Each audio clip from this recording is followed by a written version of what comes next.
you are with Hindi? Kaise? Like how you talk? Sorry? How good you are with Hindi. Hindi? Like Hindi Hindi अच्छी से आती है मेरे को, बट मेरी साउथ इंडियन हिंदी है, सो यू कैन यू आपको समझ आ सकता है जब मैं हिंदी बात yes, करता yes. That's हूँ. what I तो just wanted to ask. Like, yeah, आपकी हिंदी अच्छी है वैसे, but this is somewhat have a MTI in Hindi as well, so that's pretty good. yeah. Let's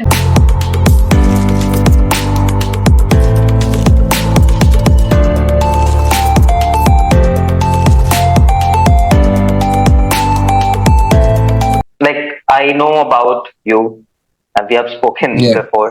Yes. So it is now like for me, it is a kind of a revision thing. To be honest, and I Yeah. would ask little more deeper questions to understand, how probably this happened. So let's start with this. Like, just give us an idea how it started, how you started, from college, from where your journey started, and from where, beginnings happen. Yeah. So, like I said, 2019 is when I've come to Melbourne as an international student. Mhm. So that's where my journey of Australia started, and I was doing my bachelor's of business. Mhm. From there, I successfully finished a couple of years of education, and I was always a high distinction student where everyone think dropout means they failed in studies, but I did not.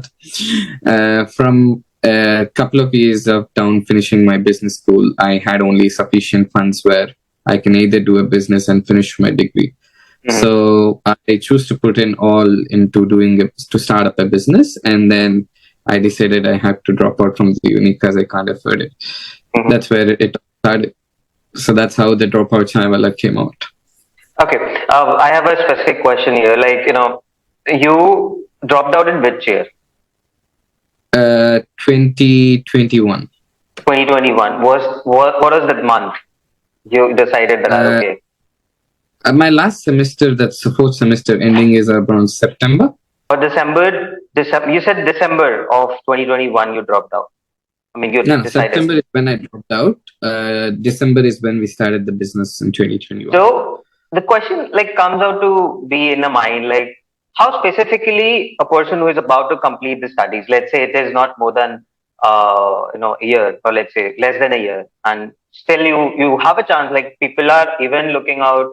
Let's complete it for 6 months or whatever month is left. How courageous that decision were?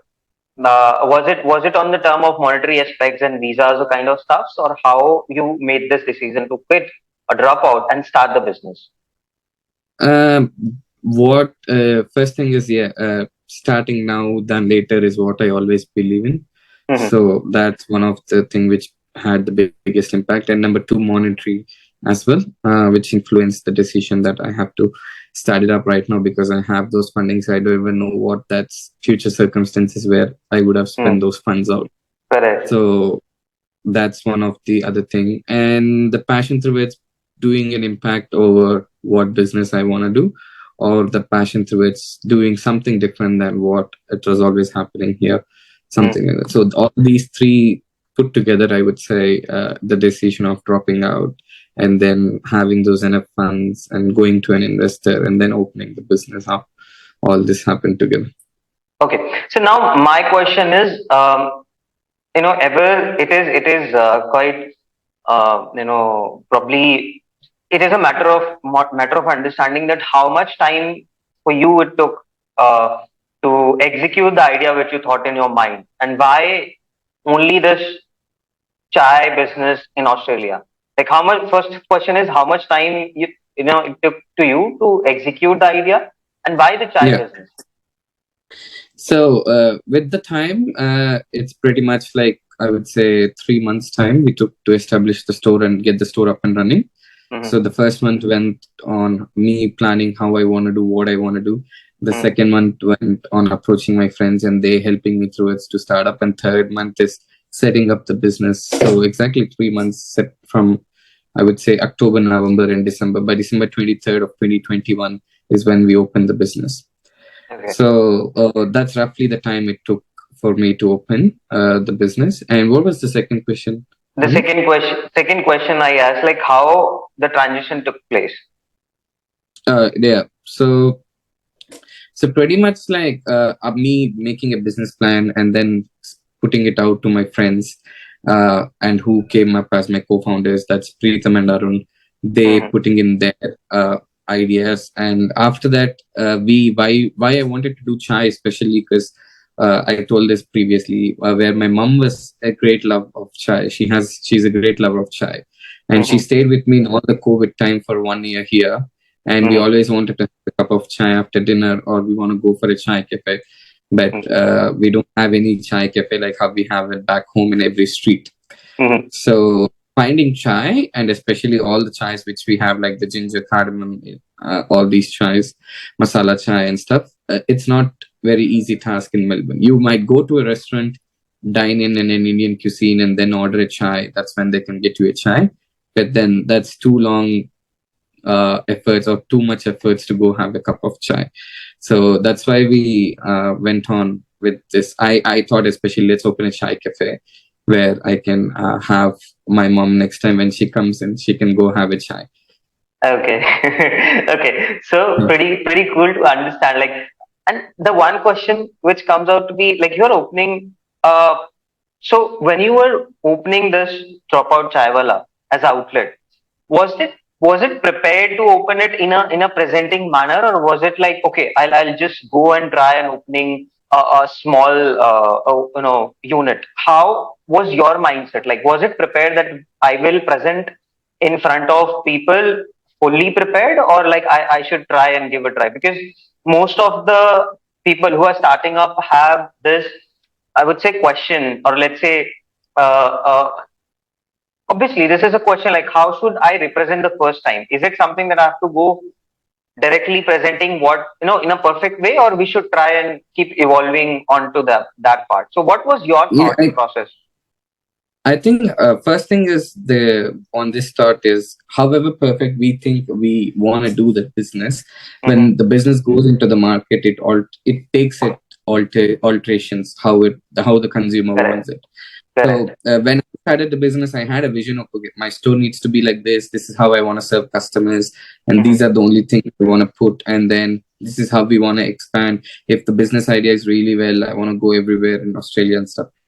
But when the store started, it can't go everything as what you thought, and it will definitely need the certain amount of alterations what consumer wants than what you want to do. So this is a very interesting thing which I personally learned from the Chayo's founders when they had an interview with Raj Shamani. So he particularly said this statement that मुझको लगता है this ये pinpoint है, that's why I changed it, but that's not true. What customer feels is true. That's the true pinpoint, and then you have to change the business according to what they feel. But the basic idea is yours. What you want to serve is your idea. What you customers want, you want to introduce is your thing. But then, as the business goes on, you have to work through it's what consumer demands than what you just want to put into the store. Okay. So what was your pain point though? Like, what you think ki mujhko lagta hai and that changed out to be, or that you needed to change? Okay, so I always thought, for one thing is addressing customers with a small cup of chai is basic thing. And I thought nobody will prefer to take a large cup of chai because large is too much. But then for, I guess, 6 months down the business, we realized there's a huge demand for our customers who wants large cup of chai. So in our stores now, large cup of chai is most selling than a regular cup of chai. But when I started the business, my ideology was only regular cup of chai is enough for any person to have a chai. A large cup will be too much, is what I thought. So we had to come up, because consumers everyday question keep asking us, when are you introducing large chai? When are you introducing large chai? So when I thought I will never open a large cup of chai in the shop, but now I came up with a large size cup of chai. Okay. So how weather is helping you to serve the teas there in Australia, though? Australia's weather is very funny, especially Melbourne's weather. You can have all the 4 seasons in one day. So your morning will be your morning will be cold as winter. Your afternoon will be a spring. Your midday will be it's hot as summer, and your evening will be in spring again. So it is like that. You have today, this afternoon, it was quite nice and sunny, and now at 4 o'clock it started pouring rain. So, so how so this weather is helping you any which way, or how this climate change is helping the business? Do you think on a uh, regular basis? on a regular basis, this has been a culture in Australia as hot beverage is always preferred to go because of the climate here. Right. So since it's slightly cold or most of the year than being hot, so cold beverage are famous in summertime, but then most of this year it's cold and then people want hot beverage. So chai is a hot beverage where that's luckily helping us, especially our niche market, to always remember, in the evening we can have a chai. Let's go have a hot cup of chai. And in the Correct. morning to start their office work, they want to have a cup of chai. So that's how Correct. weather is helping us right now. And in summers, the summer weather has helped us to be very innovative this time. So I think this is the first time ever we have brought all the chais in cold chais. So we Okay. have a cold masala chai, we have a cold Okay. cardamom chai, we Okay. have cold ginger chai. So all the Okay. chais which we are in cold chais form right now.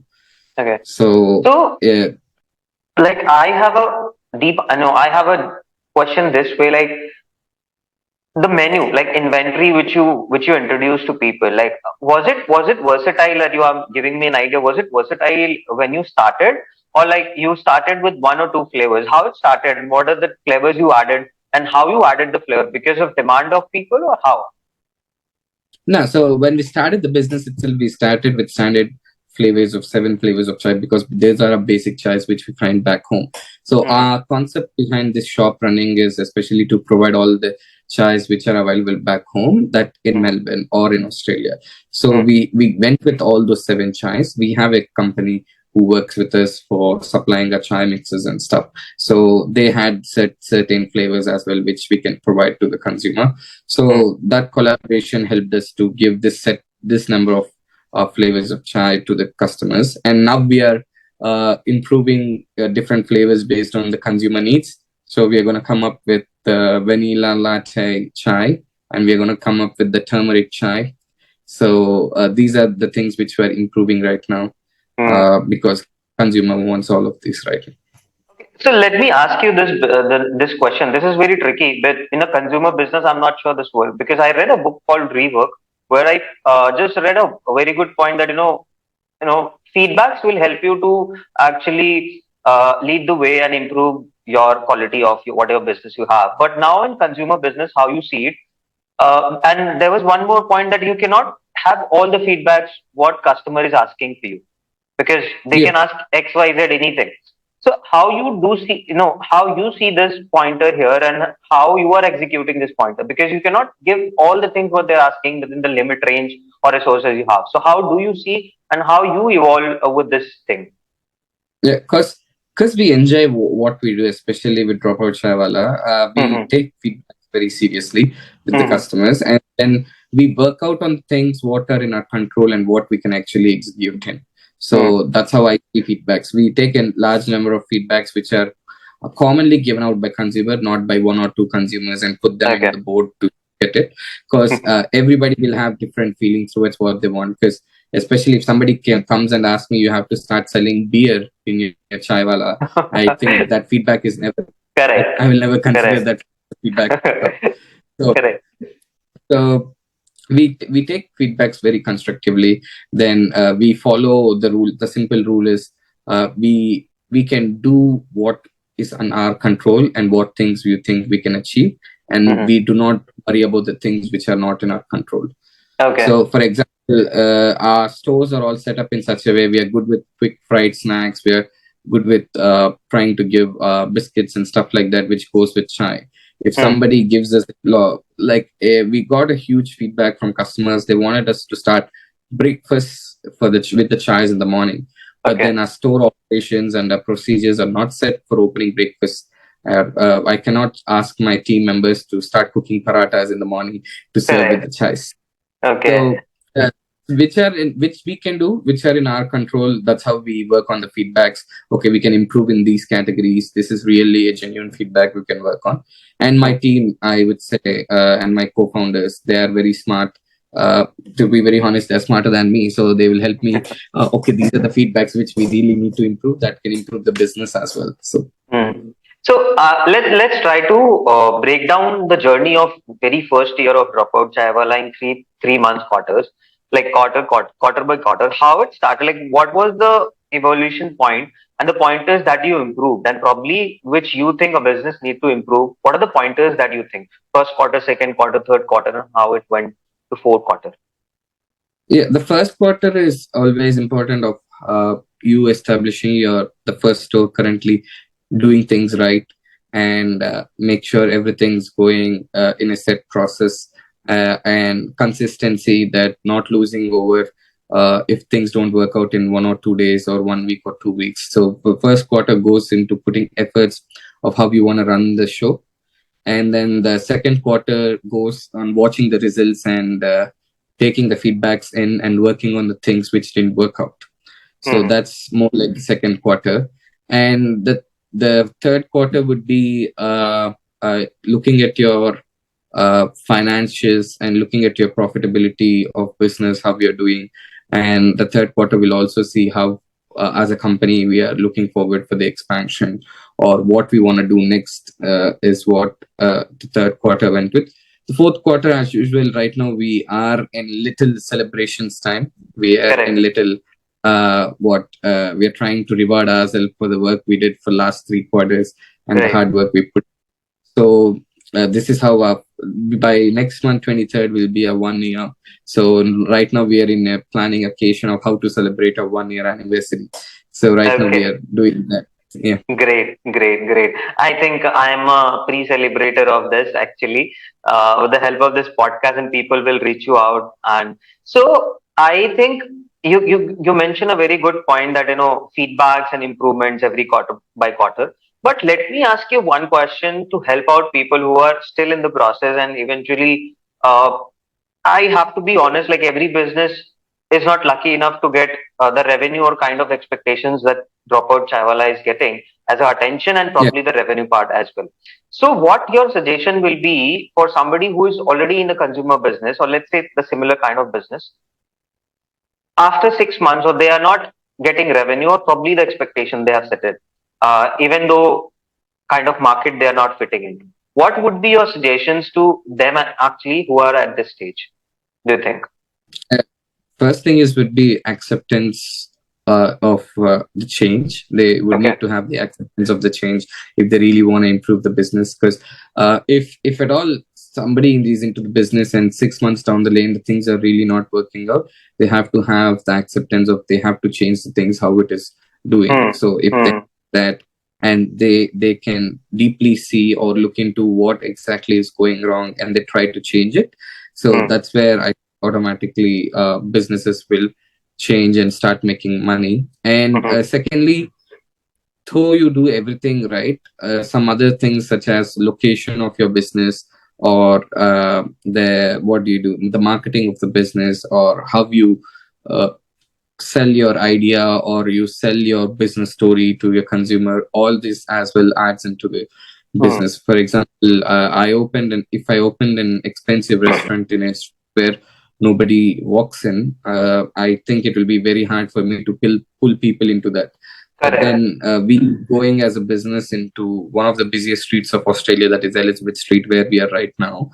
So that gave us a lot of attention, and that grabbed a lot of consumers to come and walk into the business, because that's where chai is something where everybody knows, and they seeing something like this place popping up in one of the busiest streets of Australia.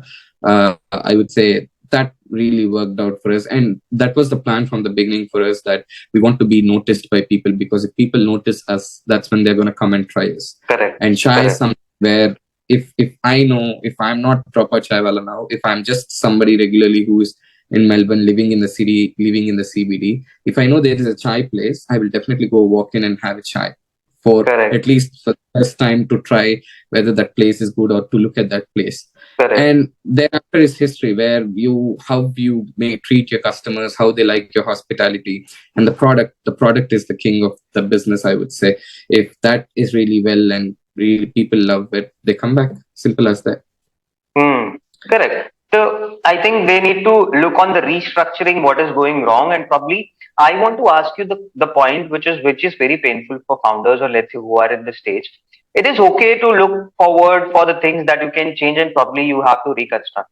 But how to identify that thing? Because when we are into the process, probably we do not have a control to see what is going wrong Yeah. or probably what is going wrong. Right.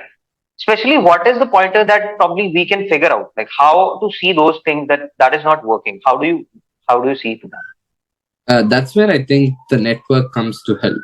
So the Okay. network you have to go out and reach out to the best few you know and ask them to review over your things and Correct. believe that those are the true points, because someone who comes out and reviews your business and tells you, okay, I think this is something which we have to look into. As a startup founder, every time when somebody judges our business, we will not have the heart to accept, okay, who is he to judge my business, or who is she Exactly. to.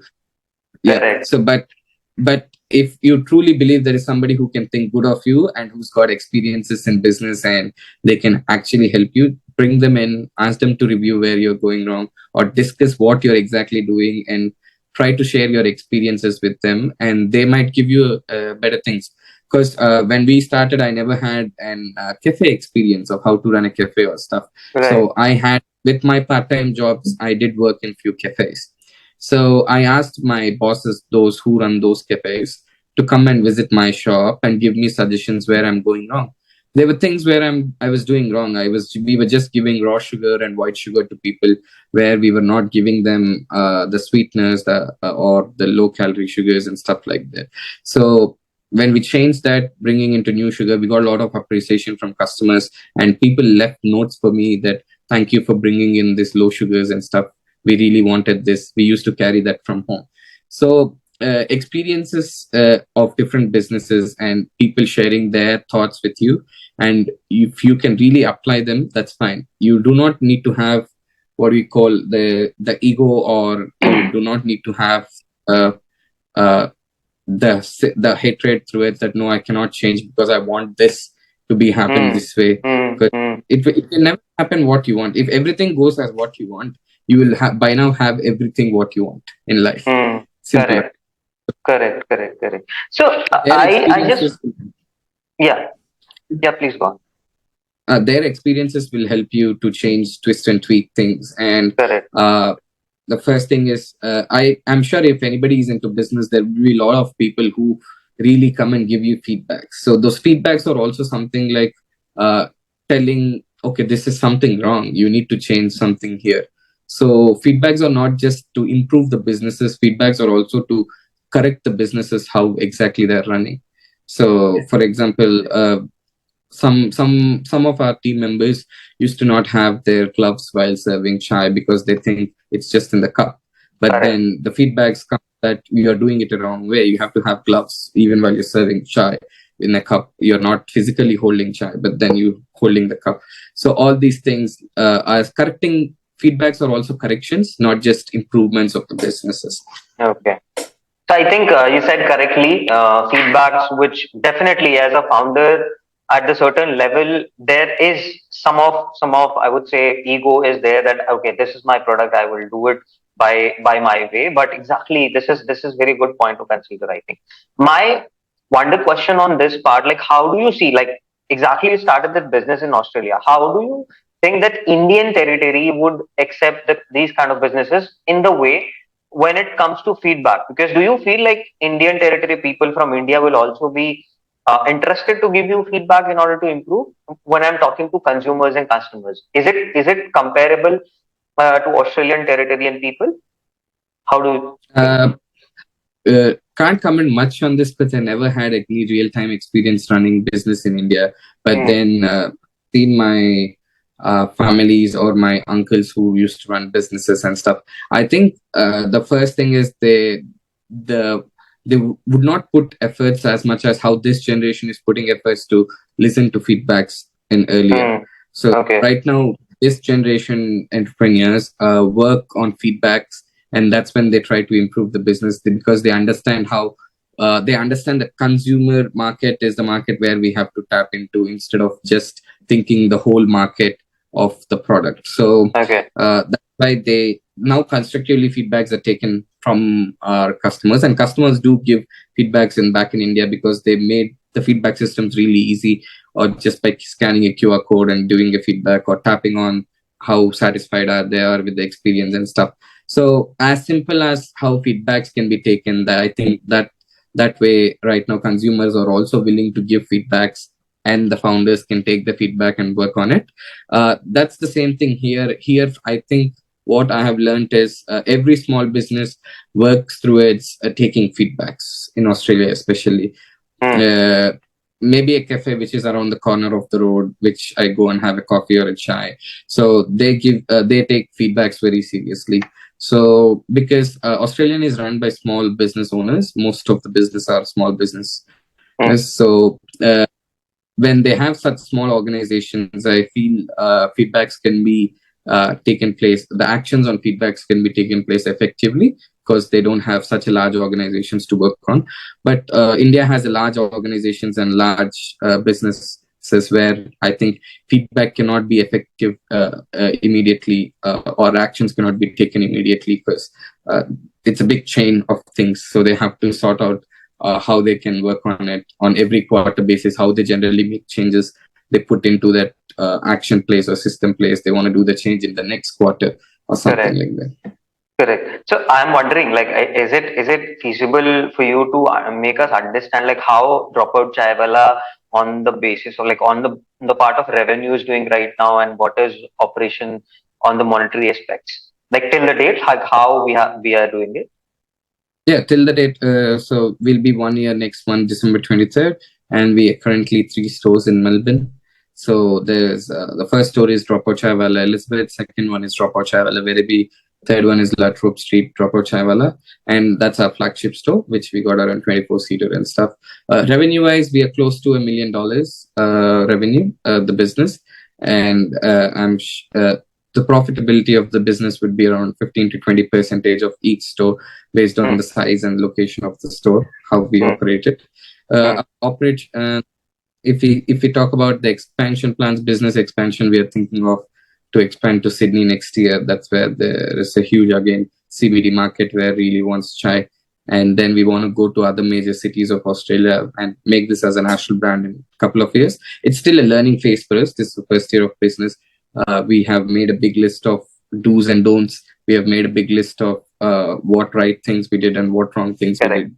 And a lot of our expenses went on our marketing, branding work, a lot of cross-promotional activities which we did, and collaborations and stuff. So the spend has been more than the savings what we could do in the first year. But then I think that the savings would be more from coming years right now for the business. Okay.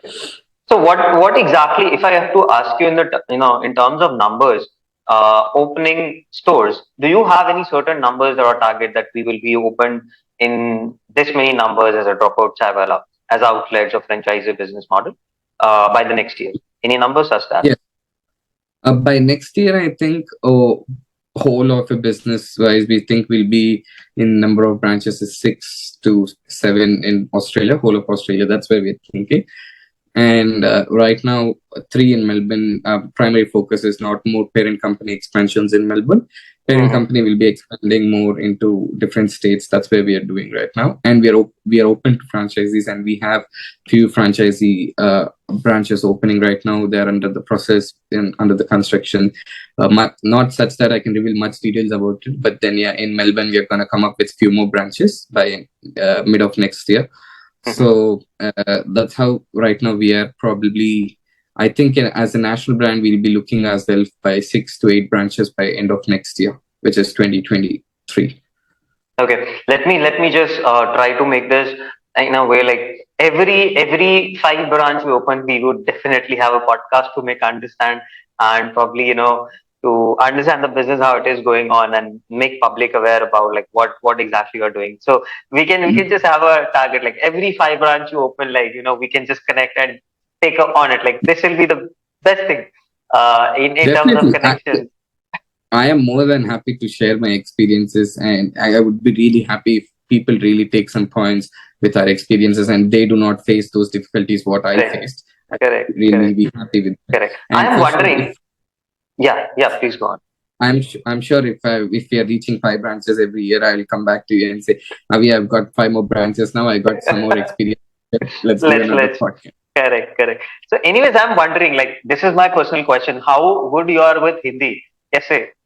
Like, how you talk? Sorry, How good you are with Hindi. Hindi? Like, Hindi Hindi अच्छी से आती है मेरे को, but मेरी south Indian Hindi है, so you can you आपको समझ आ सकता है जब मैं हिंदी बात करता yes. That's हूँ. what I So just wanted to ask. Like, yeah, आपकी हिंदी अच्छी है वैसे, but this is somewhat have a MTI in Hindi as well. So that's pretty good. yeah, Let's move on to the next part of the podcast. Like we understood about business.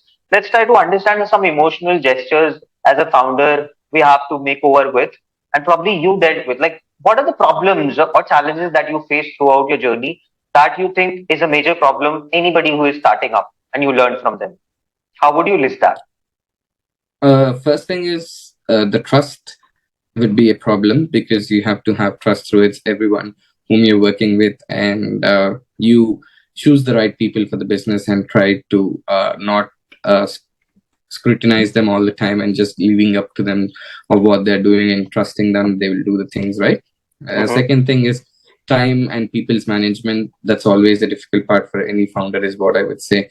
So working out of managing people to work with you, and then they believing in your journey and traveling with you and making sure this is going right. So that's another challenging part as a founder. And finances is always a challenging part for any founder, to manage the expenses, to manage the wages, to manage the operations cost, and to keep the average ticket size up all the time. You have to be very innovative with the products, or you have to be innovative with the price range or the schemes which you come up with, loyalty programs and stuff. So that's another challenging part to manage the finances, is I would say. Personally, in all of this journey, where I felt the difficult thing of Dropoutchailwala journey was for this Dropoutchailwala's the market which is it is in Australia, and to explain them what we are, to explain this country or this nation people that what this beverage is it took us a while. At least I think the first quarter went to every day when I was in the store, I explained every different ethnicity what is chai, why do we have these many flavors, and what product are we exactly, and why from where the origin is from India, what we have, and we are Indian brand where we are trying to provide Indian flavored chai and snacks which goes along. So that was the difficult part for us as a business when we started up. But then I think our blood friends, especially Indians, Asians, and Pakistanis, Bangladesh, all these people know already what is chai, and then they bringing up their different nation friends together to taste their beverage, and it's kind of proud moment for them too, that their home beverage is available now in the big market. Like how bubble tea is very famous in Australia, like that. I think less than a year we became very famous, especially in Melbourne.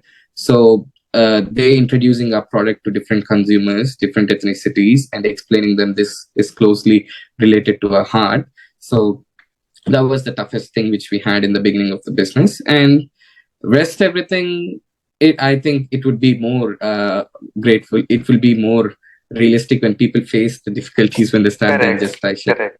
the experiences.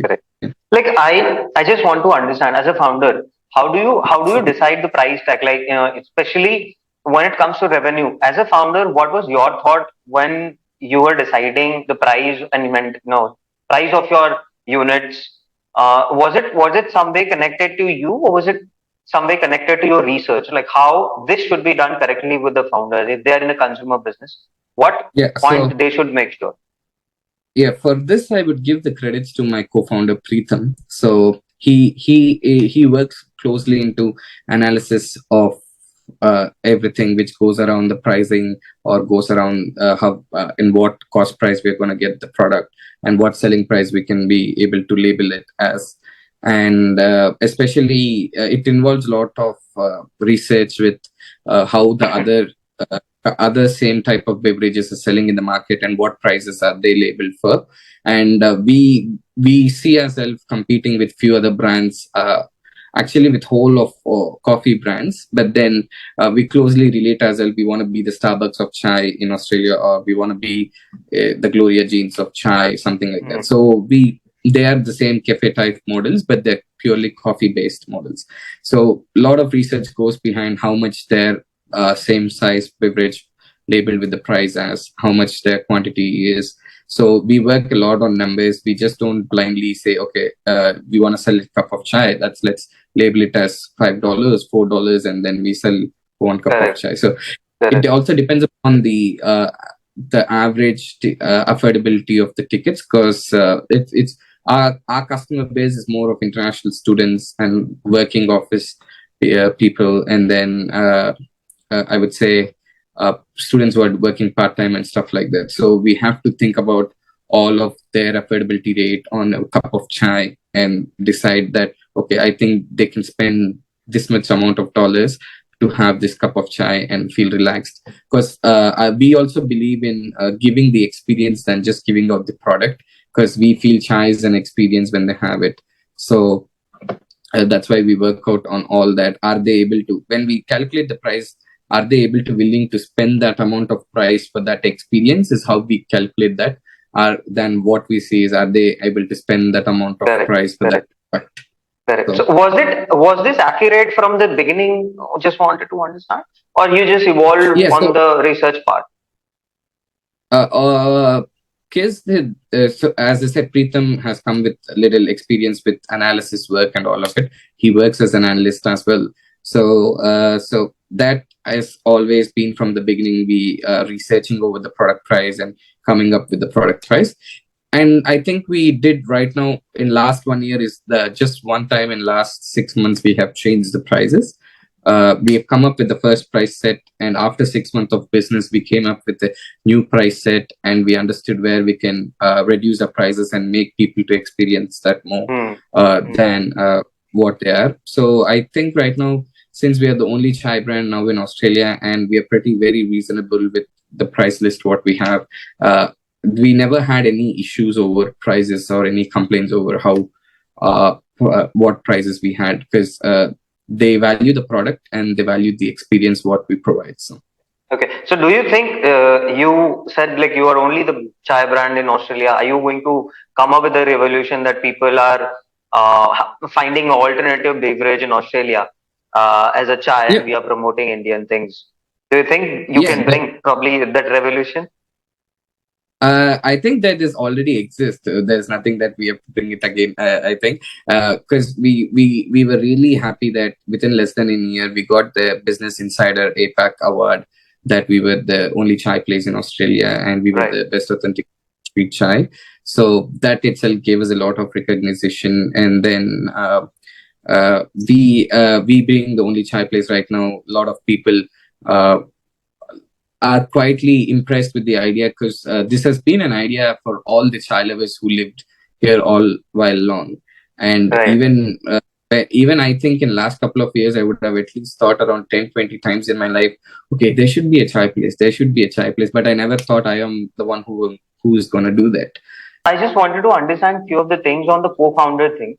Like, how do you see co-founders? Like, not in your business, because you said like your co-founders are very smart. Like, of course, you meant to something saying like this. But do you really believe that businesses who have which has co-founders and businesses which is founded by solo founders, that has an effect? How your views are like so far with respect to your experiences? I would like to address on this part.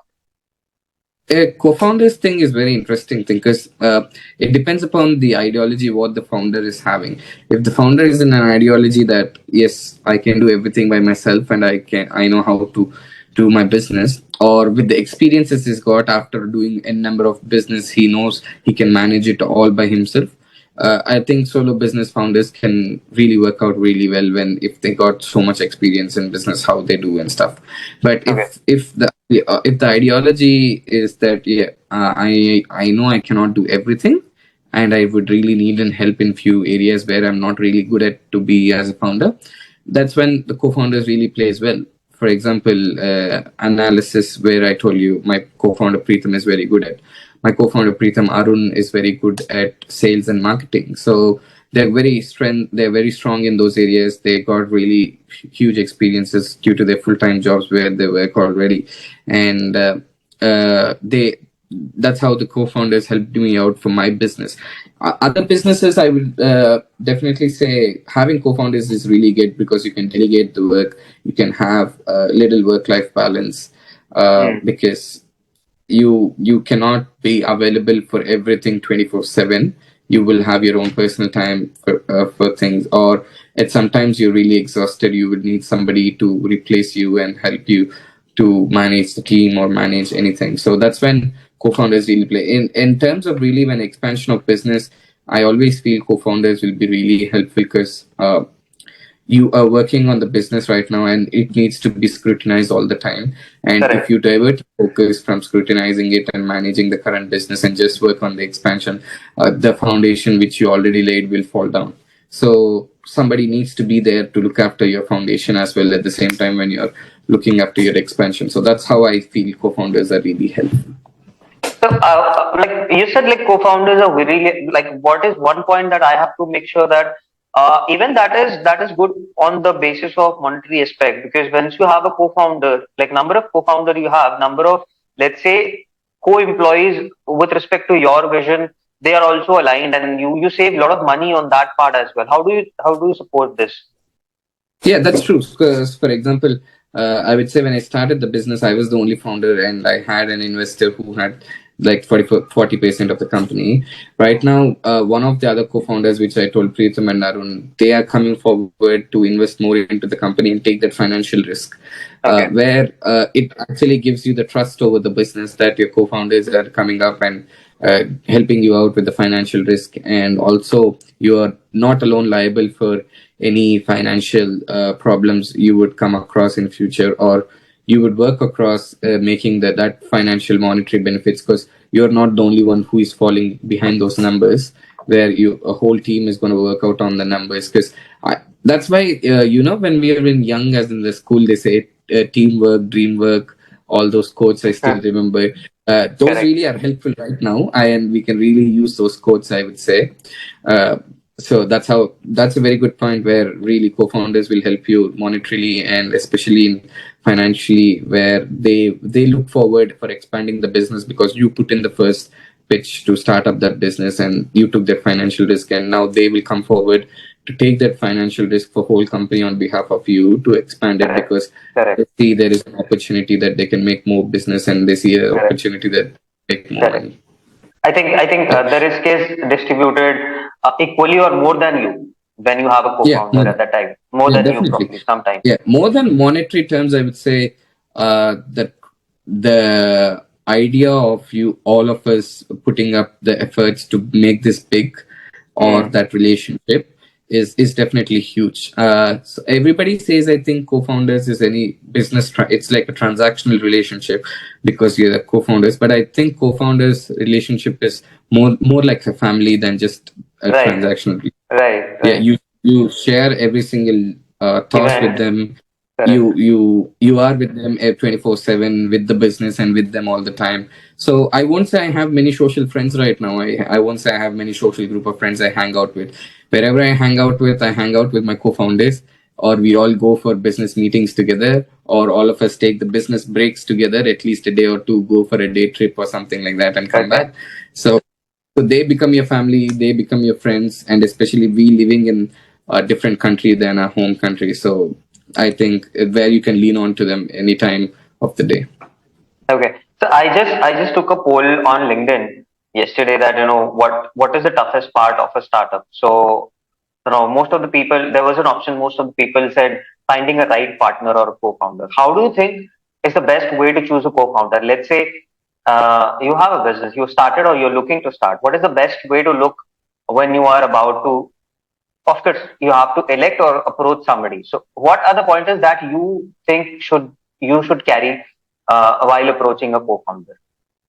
And you are looking out in a co-founder. Yeah. So while you're looking out in a co-founder, first thing is how well do you know those persons and how well you can trust them that they will get on board with you and work towards the goal which you have. And second thing is their experiences, how valuable they are to a business, what you want to do. If you really think they are gonna put the best efforts with their experiences they got, and you really think they are the people who you know from a long time, and you think you can work really nice with them. Of course, there will be so many arguments, so many disagreements with different decisions and things like that. But how well you bounce back after every time you had that's important. And if you have the trust that okay, even there's a slight argument, we're going to bounce back and work through it. That trust with the person who you want to choose as a co-founder, that's it. That's pretty much, I would say, you need to choose them as your co-founders. Correct, correct, correct. What is your point on this part? Like, let's say if this podcast has been watched by somebody who's looking to just start the business, any business, and at that time there are lot many things in mind, but eventually people start because they want to start. But still, for them who are willing to start, no, they are about to start, but they are thinking on other pointers. What would be your points, suggestions on that part? Like what they should think Yeah, to start? for anyone who wants to start a business, I think most common things which will stop them to not start immediately is one, lack of courage. I think Correct, that's fine. You just jump into it. I am sure you can figure out the way of how you want to do that. But then you should correct, have that little courage to jump into it and take that risk, because great things do not come without any risk. Great things comes with risk at all times. So that's the first thing. And second thing is there is no perfect start. correct, So everybody thinks that I want to organize everything and then start the business, because there is no perfect start or such thing as there's a perfect start for any business, because you learn things and change things on the way it starts and after it starts, but you cannot have a correct. perfect start all the time. That's another thing. And then trust in ourselves that you can do it, instead of just the courage. Trust in ourselves that and you have to start learning most of the stuff, not in an idea of I know everything. You'll Correct. be a learner every day. Every day you learn a new thing, and you have to accept that you're not master of all and jack of all. You have to learn everything every day. So I have a very last question on this pointer. Like throughout your journey, what are the main pointers? Like how content, like motivational content, so like the content you consume, how that helps somebody to start a business or start anything?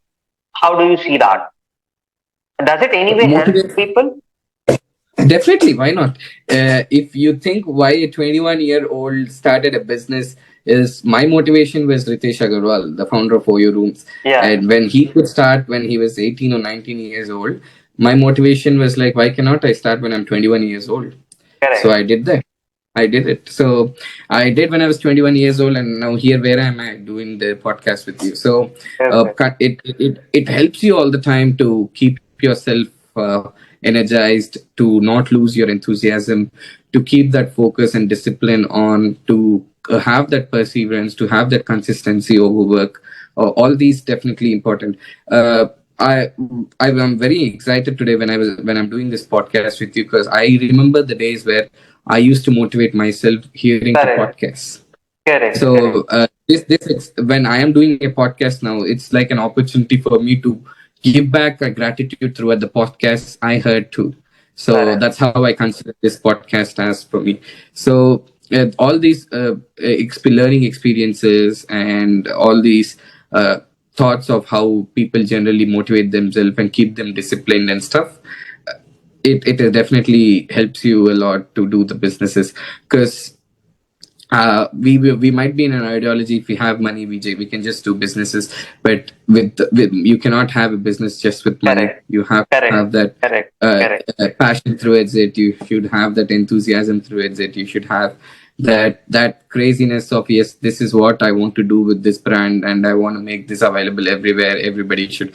So imagine the dream is for Dropoutchailwala, that every Australian who wakes up in the morning having Okay. thinking about a cup of chai. Chai. So that's the dream. Correct. So if I if, get it. if that needs to be in reality, you have to work as hard as you can every single time.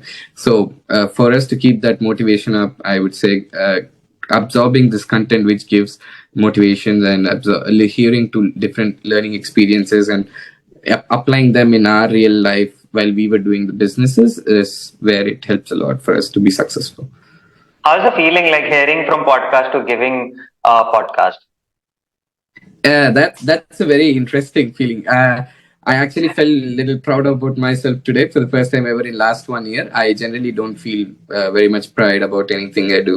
I'm very grounded and very simple person. But today, I was telling my partner this morning that I was going to drop her to work today, and I said, "Be ready on time because I have to come back and give podcast. It's my first ever podcast I'm doing." He's like, "Yeah, Okay. I know." Yeah, so. That's how I was so happy to give the podcast today. Great, great. I'm also very happy to hear, have you.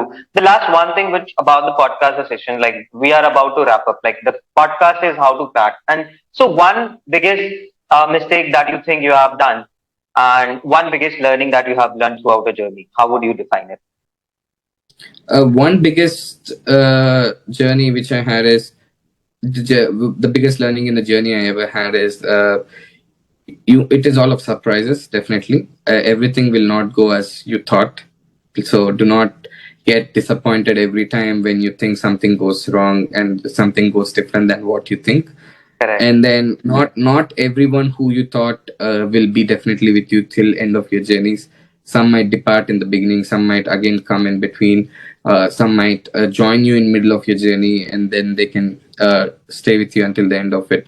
So that's one of the biggest learning I had. And the other thing is not losing the trust on ourselves, that can we really do it or not, because there will be times in businesses where you think, oh, did I do a mistake, did I actually do something wrong? But then that's when you have to just hold on to that thing, and that will throw you into the good path, or that will throw you into the positive way. So if I did not, there were times where I thought, okay, am I doing something mistake, I should wrap this up and go back and do my full-time job or continue my studies. But then holding up to that, okay, it's fine, we can still do it, it is nothing wrong, it's all right what we're doing, has that led for me today to sit here with you and do the podcast with you. So That's amazing. It was a wonderful journey that I know. I am glad. I think I would say, there's one thing which is common in every founders or creators who are there. They are very humble in nature. How do you see yourself with respect to this? Is it something like I ask you and approach you, you said yes. I ask you and approach you, you said yes. How do you think this is inbuilt for the people who are actually at a height, or this is something which we learn throughout the process? The last thing of podcast. I think that's it's natural in them. I don't think it is something you cannot be humble artificially all your life. You can Right. be humble at a point of time, and then you will lose your shit out of it, and you will be yourself. But Correct. being humble or being grounded will be very natural. That comes with And is it required for the business? I personally think, yeah, being humble requires business, but it is definitely true at the same time. You have to throw those some tantrums that go around in your business with the Correct. colleagues and Correct. things that come back to you that will still have hold. But then a majority of it, I would say, being humble is good because you're not initiating problem for yourself. You're Correct. not. You're being yourself. Being humble is like being yourself. So that's fine. You do not need to pretend to be someone else if instead of not being humble. So that's fine. If someone in my team members comes and comments that Sanjith, you don't know even this, I won't have an ego of saying, oh yeah, I know you don't dare talk to me like that or something. I don't know. I Correct. don't know. Correct. No, I, Right. Right. yes. Right. Right. Okay, that was wonderful time, Sanjit. Like I actually covered up the story that you had and the few learnings. We think we have few learnings out of this journey, and this time is not enough to actually talk about because I feel like running out of the time. But especially, we would wish that we can do again this podcast and understand the business a little bit more deeper way and throw out some of Definitely. our I will experiences. I will have this LinkedIn connect with you for sure, and I will be like four, 5 branches down the lane. Avi, we got some more news that we got 5 branches. Let's do another podcast again because this is Great, my first great. ever podcast. Like, and I think forever I'll be having this gratitude for you, and I'll be thankful for you for giving me this opportunity and sharing my journey and experience. That's So amazing. Grateful, and vice even versa for this. yeah, anybody who inspires from this or who at least learns the bits and pieces from what the journey we face, that would be really what grateful, or I feel a sense of satisfaction that I am also in return giving back to this community or Correct. giving back. Correct.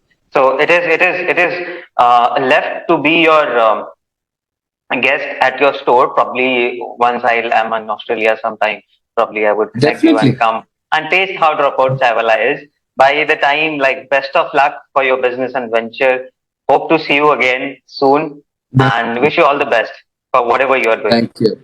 Thank you so much. And we would love to host you in our stores, and we look forward for you to come to Australia soon. Okay. And one thing which I want to ask, like, what is the suggestion that you want to give me personally when I'm doing the podcast? What would you think that we can improve on?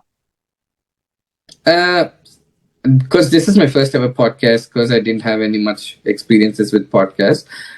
Then what by the things I've been listening to podcasts, I can share few with you is Yes, you're sure. doing absolutely great. The first Thank thing you. is setting up very punctual with the timings. You're very punctual with approaching how you want to do the podcast and what are we going to discuss, and you're very well organized in that. There's nothing that I can suggest of you have to improve in this, Avi, because you're great in what you're doing. That's where right now your podcast organization is so much worth, and there's so many followers who are doing this. So Correct. yeah, I think I fingers crossed and wish there's big celebrities who also come and do podcast with you, so that you reach to a lot of people, because that's how I believe the reach will increase. Correct. So that's only the thing I would say is more success to you and more power that more celebrities and more successful entrepreneurs come and do podcasts with you, and you can Correct. share their experiences with them. Correct. Yes. Like people like, with the help of people like you, what probably this is possible. So thank you so much, Sanjit, once again for your time. Wish you all the best for your venture. Hope to see you soon then. Thanks, Avi. I'll see Okay. you. See you. Bye. Avi, just in case, can I get one Yeah, screenshot? I want to do the sure. post on LinkedIn. Sure. Yeah, there we go. Thanks, Avi. Cheers. Thank you. Cheers, man.